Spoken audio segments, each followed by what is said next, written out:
ដើម្បីដឹកនាំក្រុមហ៊ុនបច្ចេកវិទ្យាដែលមានតម្លៃទីផ្សាររាប់លានលានដុល្លារដូចជា Apple Inc. វាទាមទារនូវយុទ្ធសាស្ត្រដឹកនាំកម្រិតខ្ពស់ភាពច្នៃប្រឌិតឥតឈប់ឈរនិងការគ្រប់គ្រងមនុស្សប្រកបដោយប្រសិទ្ធភាពចាប់តាំងពីការបង្កើតឡើងនៅក្នុងយានដ្ឋានឡានតូចមួយរហូតមកដល់ការក្លាយជាអាណាចក្របច្ចេកវិទ្យាលំដាប់ពិភពលោកគន្លឹះនៃជោគជ័យរបស់ Apple មិនមែនស្ថិតនៅលើតែផលិតផលនោះទេប៉ុន្តែវាស្ថិតនៅលើមនុស្សនិងរបៀបដឹកនាំរបស់បុគ្គលសំខាន់ដែលនៅពីក្រោយខ្នងខាងក្រោមនេះគឺជាការវិភាគស៊ីជម្រៅអំពីអ្នកដឹកនាំកម្ពុជាចំនួន5រូបរបស់ Apple មេរៀនយុទ្ធសាស្ត្រនិងវិធីសាស្ត្រគ្រប់គ្រងដែលពួកគាត់បានប្រើដើម្បីរុញច្រានក្រុមការងារនិងក្រុមហ៊ុនឲ្យទទួលបានជោគជ័យជាប្រវត្តិសាស្ត្រ 1. Steve Jobs អ្នកបង្កើតចក្ខុវិស័យនិងការដឹកនាំបែបផ្លាស់ប្ដូរទម្រង់ Transformational Visionary Leadership Steve Jobs មិនត្រឹមតែជាសហស្ថាបនិករបស់ Apple នោះទេប៉ុន្តែគាត់គឺជាព្រលឹងនិងជាអ្នកកំណត់អត្តសញ្ញាណរបស់ក្រុមហ៊ុនរបៀបដឹកនាំរបស់គាត់ត្រូវបានគេស្គាល់ថាជាការដឹកនាំបែបបង្ខំឲ្យមានការផ្លាស់ប្ដូរ Transformational Leadership និងពោរពេញដោយចក្ខុវិស័យវែងឆ្ងាយ Visionary Focus Simplicity Design វិធីសាស្ត្រដឹកនាំដើម្បីទទួលបានជោគជ័យ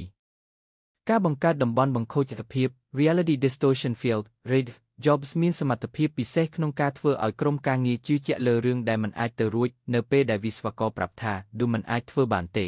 Jobs នឹងមិនព្រមទទួលយកចម្លើយនោះឡើយគាត់បានប្រើមនោសញ្ចេតនាទំនុកចិត្តនិងសម្ពាធជំរុញឲ្យក្រុមការងារទម្លាយដែនកំណត់របស់ខ្លួនឯងរហូតបង្កើតបានផលិតផលបដិវត្តន៍ដូចជា Macintosh, iPod និង iPhone ការផ្ដោតអារម្មណ៍យ៉ាងខ្លាំងក្លានិងការកាត់បន្ថយភាពស្មុគស្មាញ The Power of Gino នៅពេលដែល Jobs ត្រឡប់មក Apple វិញក្នុងឆ្នាំ1997ក្រុមហ៊ុនកំពុងប្រឈមនឹងការខ្សែធននិងមានផលិតផលរាប់សិបប្រភេទគាត់បានសម្រេចចិត្តកាត់បន្ថយផលិតផលចោលរហូតដល់70ហើយទុកតែ4ផលិតផលសំខាន់ប៉ុណ្ណោះ Computer Desktop 2និង Laptop 2សម្រាប់អ្នកប្រើប្រាស់ទូទៅនិងអ្នកជំនាញវិធីសាស្ត្រនេះជួយឲ្យក្រុមការងារទម្លាក់កម្លាំងទាំងអស់ទៅលើអ្វីដែលសំខាន់បំផុតមេរៀនសម្រាប់អ្នកដឹកនាំការដឹកនាំរបស់ Steve Jobs បង្រៀនយើងថាអ្នកដឹកនាំត្រូវតែមានចក្ខុវិស័យច្បាស់លាស់និងមិនត្រូវបន្ទន់ហ្វា compromise ជាមួយស្តង់ដារមធ្យមនោះឡើយការដឹងថាត្រូវបដិសេធ say no លើគម្រោងអ្វីខ្លះគឺមានសារៈសំខាន់ស្មើនឹងការដឹងថាត្រូវធ្វើអ្វី 2. Tim Cook អ្នកដឹកនាំប្រតិបត្តិការនិងការដឹកនាំបែបបម្រើនិងប្រជាធិបតេយ្យ Operational Excellence Democratic Leadershipបន្ទាប់ពីការចាកចេញរបស់ Steve Jobs ក្នុងឆ្នាំ2011ចំណោទដ៏ធំបំផុតសម្រាប់ពិភពលោកគឺតើ Apple អាចរស់បានទេបើគ្មាន Jobs ប៉ុន្តែ Tim Cook បានបង្ហាញឲ្យឃើញថាភាពស្ងប់ស្ងាត់និងការគ្រប់គ្រងប្រកបដោយយុទ្ធសាស្ត្រអាចនាំ Apple ទៅកាន់កំពូលភ្នំថ្មីដែលមានតម្លៃទីផ្សាររហូតដល់ជាង3លានលានដុល្លារវិធីសាស្ត្រដឹកនាំដើម្បីទទួលបានជោគជ័យការរៀបចំខ្សែសង្វាក់ផ្គត់ផ្គង់កម្រិតពិភពលោក Supply Chain Optimizationមុនពេលធ្វើជា CEO លោក Cook គឺជាប្រធានផ្នែកប្រតិបត្តិការ គាត់បានធ្វើបដិវត្តប្រព័ន្ធភស្តុភាររបស់ Apple ដោយកាត់បន្ថយចំនួនឃ្លាំងស្តុកទំនិញនិងអ្នកផ្គត់ផ្គង់ Suppliers គាត់បានបិទឃ្លាំងទំនិញរបស់ Apple ជុំវិញពិភពលោកហើយបង្ខំឲ្យអ្នកផ្គត់ផ្គង់មកសាងសង់រោងចក្រក្បែររោងចក្រដំឡើងរបស់ Apple វិធីនេះធ្វើឲ្យ Apple គ្មានទំនិញកកស្ទះនិងបង្កើនប្រាក់ចំណេញយ៉ាងមហាសាលការដឹកនាំដោយការសហការនិងការផ្ដល់អំណាច Collaborative Consensus Building ខុសពី Steve Jobs ដែលប្រើអំណាចដាច់ខាត Autocratic Tim Cook ដឹកនាំដោយការស្ដាប់និងបង្កើតបរិយាកាសការងារដែលស្ងប់ស្ងាត់ប៉ុន្តែមានវិន័យខ្ពស់គាត់ជឿជាក់លើការធ្វើការងារជាក្រុមនិងការផ្ដល់តម្លៃដល់អ្នកជំនាញក្នុងផ្នែកនីមួយដោយអនុញ្ញាតឲ្យពួកគាត់មានសិទ្ធិសម្រេចចិត្តកាន់តែច្រើនការពង្រីកប្រព័ន្ធអេកូឡូស៊ីនិងសេវាកម្ម Ecosystem Services Diversification Cook បានដឹកនាំក្រុមការងារឲ្យមើលឃើញលើសពីទូរស័ព្ទ iPhone ដោយបានបង្កើតនិងពង្រីកសេវាកម្មនានាដូចជា Apple Music, iCloud, Apple Pay និងការបង្កើតឧបករណ៍ពាក់ជាប់ខ្លួនដូចជា Apple Watch និង AirPods ដែលបច្ចុប្បន្នជាប្រភពចំណូលដ៏ធំនិងមានស្ថិរភាពបំផុតរបស់ក្រុមហ៊ុនមេរៀនសម្រាប់អ្នកដឹកនាំ Tim Cook បង្ហាញថាអ្នកដឹកនាំមិនចាំបាច់ត្រូវតែមានបុគ្គលិកលក្ខណៈឆើតឆាយ charismatic ដូចអ្នកទីឡើយភាពស្ងប់ស្ងាត់ការផ្ដោតលើទិន្នន័យវិន័យនៃប្រតិបត្តិការនិងការបង្កើតប្រព័ន្ធការងារដែលមានស្ថិរភាពគឺជាគ្រឹះនៃការរីកចម្រើនប្រកបដោយនិរន្តរភាព 3. Johnny Ive អ្នករចនាម៉ូដនិងការដឹកនាំបែបគំរូនិងសិល្បៈ Creative Leading by Example Sir Jonathan Ive Johnny Ive គឺជាអតីតប្រធានផ្នែករចនាម៉ូដ Chief Design Officer របស់ Apple គាត់គឺជាមនុស្សម្នាក់ដែល Steve Jobs ចាត់ទុកថាជាដៃគូខាងវិញ្ញាណនៅក្នុងក្រុមហ៊ុនរាល់ផលិតផលល្បីរបស់ Apple ចាប់ពី iMac ពណ៌ស្រស់ឆើតឆាយរហូតដល់ iPod, iPhone, iPad និងសូម្បីតែទីស្នាក់ការកណ្ដាល Apple Park សុទ្ធតែជាស្នាដៃដឹកនាំការរចនារបស់គាត់វិធីសាស្ត្រដឹកនាំដើម្បីទទួលបានជោគជ័យការការពារវប្បធម៌ស្ទូឌីយោរចនា Protecting the Design Studio Culture Johnny Ive បានបង្កើតបរិយាកាសការងារមួយនៅក្នុងក្រុមរចនាម៉ូដរបស់គាត់ដែលមានលក្ខណៈឯកជននិងមានសុវត្ថិភាពខ្ពស់គាត់បានដឹកនាំក្រុមការងារតូចមួយដែលមានសមាជិកប្រហែល20ទៅ30នាក់ប៉ុន្តែជាអ្នកជំនាញលំដាប់កម្ពស់នៅក្នុងស្ទូឌីយោនេះគ្មានការរើសអើងគំនិតនោះទេរាល់គំនិតទាំងអស់ទោះបីជាឆ្កួតក៏ដោយក៏ត្រូវបានយកមកពិភាក្សានិងធ្វើជាគំរូសាកល្បង prototype ការយកចិត្តទុកដាក់លើព័ត៌មានលម្អិតដ៏ជ្រាលជ្រៅ deep obsession with materials and details ក្នុងការដឹកនាំក្រុមវិស្វករនិងអ្នករចនាអេវមិនមែនគ្រាន់តែគូររូបរាងលើក្រដាសនោះទេគាត់បាននាំក្រុមការងារទៅសិក្សាពីរបៀបដែលជនជាតិជប៉ុនលុតដាវសាមូរ៉ៃឬរបៀបដែលរោងចក្រអាលុយមីញ៉ូមដំណើរការដើម្បីស្វែងយល់ពីកម្រិតម៉ូលេគុលនៃវត្ថុធាតុដើមការដឹកនាំដោយការធ្វើជាគំរូ Leading by example នេះបានធ្វើឲ្យក្រុមការងារមានការគោរពនិងដុសខាត់សមត្ថភាពខ្លួនឯងឲ្យដល់កម្រិតកំពូល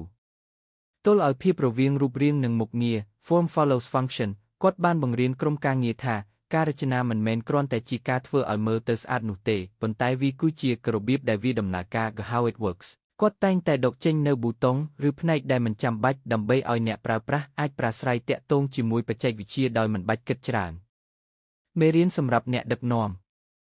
ការដឹកនាំក្រុមការងារច្នៃប្រឌិតទាមទារឲ្យមានការបង្កើតកន្លែងមានសុវត្ថិភាព safe space សម្រាប់កម្រិតគំនិតអ្នកដឹកនាំត្រូវតែយល់ដឹងពីការងារស្នូលយ៉ាងស៊ីជម្រៅដើម្បីអាចជំរុញចិត្តនិងណែនាំក្រុមការងារឲ្យបង្កើតនូវអ្វីដែលថ្មីពិតប្រាកដ 4. Craig Federer ហើយអ្នកដឹកនាំផ្នែកទុននិងការដឹកនាំបែបយល់ចិត្តនិងកំប្លែង Empathetic Highlight Engaging Leadership Craig Federer គឺជាអនុប្រធានជាន់ខ្ពស់ផ្នែកវិស្វកម្មកម្មវិធី Senior Vice President of Software Engineering គាត់គឺជាអ្នកគ្រប់គ្រងលើការអភិវឌ្ឍប្រព័ន្ធប្រតិបត្តិការ iOS iPadOS និង macOS ដែលជាបេះដូង Digital របស់ឧបករណ៍ Apple ទាំងអស់គាត់ត្រូវបានគេស្គាល់ថាជាមេដឹកនាំដែលមានប្រជាប្រិយភាពខ្លាំងទាំងនៅក្នុងក្រុមហ៊ុននិងក្នុងចំណោមអ្នកគាំទ្រ Apple វិធីសាស្ត្រដឹកនាំដើម្បីទទួលបានជោគជ័យ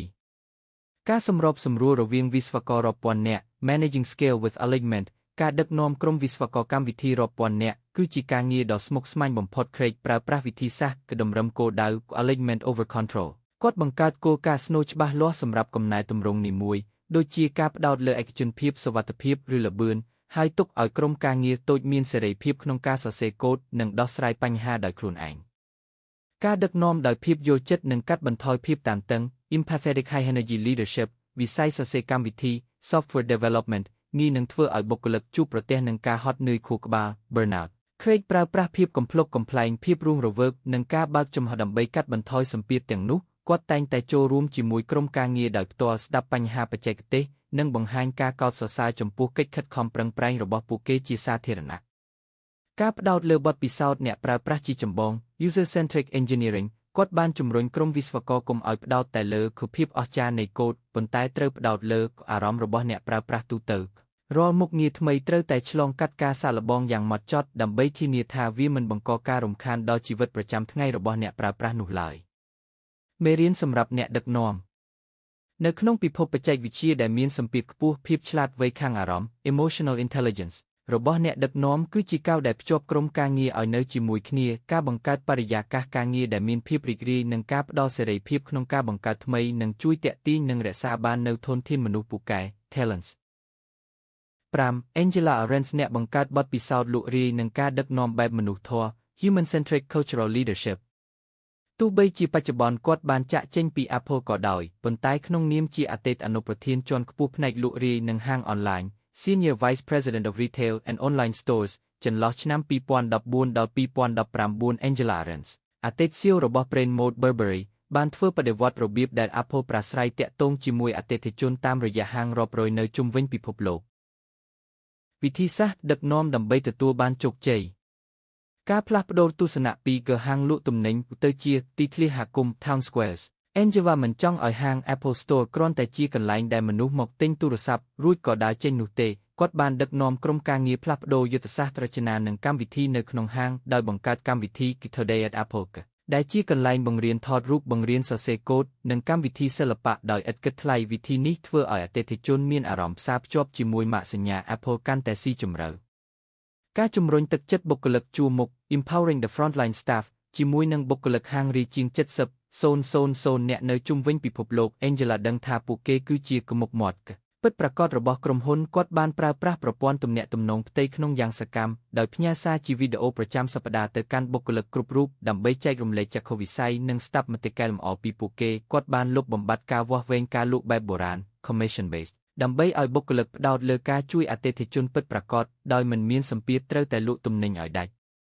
ការផ្សារភ្ជាប់គ្នារវាងប្រព័ន្ធ online និង offline digital and physical integrationគាត់បានដឹកនាំក្រុមការងាររំលាយព្រំដែនរវាងការទិញទំនិញលើ website និងការទិញនៅក្នុងហាងផ្ទាល់ដោយធ្វើឲ្យបទពិសោធន៍របស់អតិថិជនមានភាពរលូនមិនថានៅលើឧបករណ៍ digital ឬពេលដើរចូលក្នុងហាងនោះទេមេរៀនសម្រាប់អ្នកដឹកនាំជោគជ័យនៃអាជីវកម្មមិនមែនពឹងផ្អែកតែលើបច្ចេកវិទ្យាប៉ុណ្ណោះទេប៉ុន្តែគឺនៅលើទំនាក់ទំនងរវាងមនុស្សនិងមនុស្សអ្នកដឹកនាំដែលពូកែត្រូវតែដឹងពីរបៀបជំរុញទឹកចិត្តបុគ្គលិកជួរមុខដែលជាអ្នកប៉ះពាល់ផ្ទាល់ជាមួយអតិថិជនព្រោះថាបុគ្គលិកដែលមានសេចក្តីសុខនឹងបង្កើតអតិថិជនដែលមានសេចក្តីសុខវិភាគស៊ីជម្រៅហេតុអ្វីបានជាការរួមបញ្ចូលគ្នានៃរចនាបថដឹកនាំទាំងនេះធ្វើឲ្យ Apple ជោគជ័យ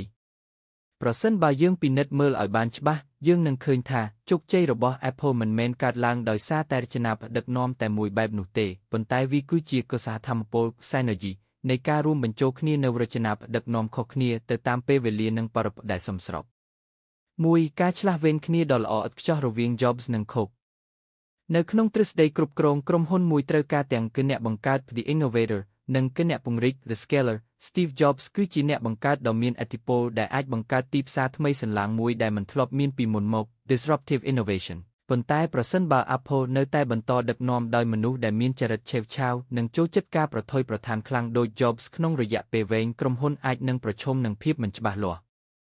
ការចូលមកជំនួសតំណែងរបស់ Tim Cook គឺចំពេលវេលាដែល Apple ត្រូវការស្ថិរភាពនិងការបំលែងគំនិតច្នៃប្រឌិតទាំងនោះឲ្យទៅជាម៉ាស៊ីនបង្កើតលុយ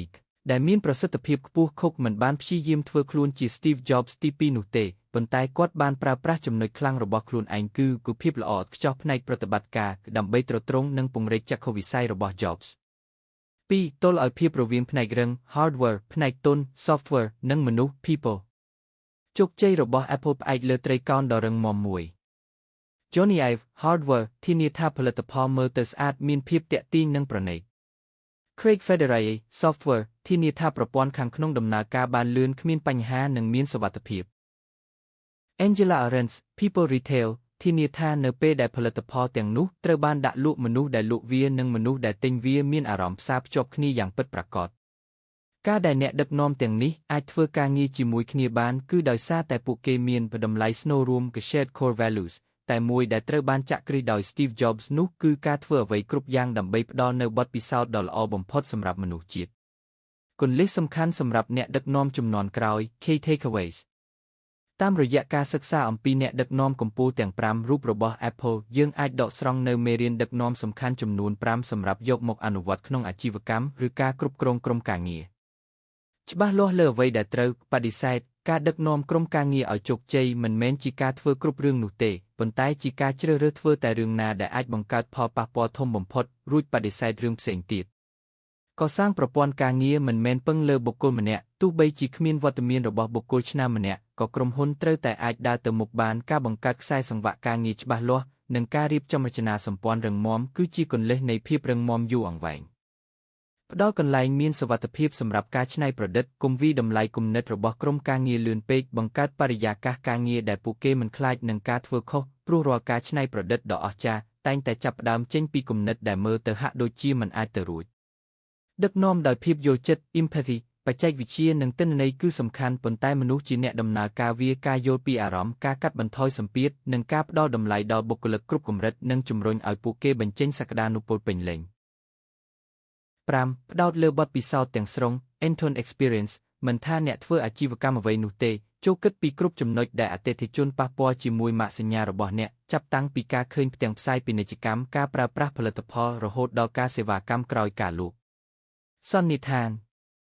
អាណាចក្ររបស់ Apple មិនមែនត្រូវបានសាងសង់ឡើងដោយសារតែសំណាងឬដោយសារតែពួកគេមានទឹកប្រាក់ច្រើននោះទេវាគឺជាលទ្ធផលនៃការរៀបចំយុទ្ធសាស្ត្រដឹកនាំមនុស្សយ៉ាងម៉ត់ចត់បំផុតចាប់តាំងពីចក្ខុវិស័យឥតងាក្រេរបស់ Steve Jobs ភាពវៃឆ្លាតខាងប្រតិបត្តិការរបស់ Tim Cook ភាពម៉ត់ចត់ផ្នែកសិល្បៈរបស់ Johnny Ive ភាពយល់ចិត្តនិងបច្ចេកទេសរបស់ Craig Federighi រហូតដល់ការដឹកនាំបែបមនុស្សធម៌របស់ Angela Ahrendts អ្នកដឹកនាំម្នាក់បាននាំយកនៅគូបំណែកល្បែងផ្គុំរូប ខុសគ្នាប៉ុន្តែនៅពេលដែលបំណែកទាំងនោះត្រូវបានផ្គុំចូលគ្នាវាក៏បានបង្កើតជាវប្បធម៌សាជីវកម្មដ៏មានឥទ្ធិពលបំផុតមួយនៅក្នុងប្រវត្តិសាស្ត្រមនុស្សជាតិដែលធ្វើឲ្យ Apple មិនត្រឹមតែជាក្រុមហ៊ុនលក់ឧបករណ៍បច្ចេកវិទ្យាប៉ុន្តែជាផ្នែកមួយនៃរបៀបរស់នៅរបស់មនុស្សរាប់ពាន់លាននាក់នៅជុំវិញពិភពលោក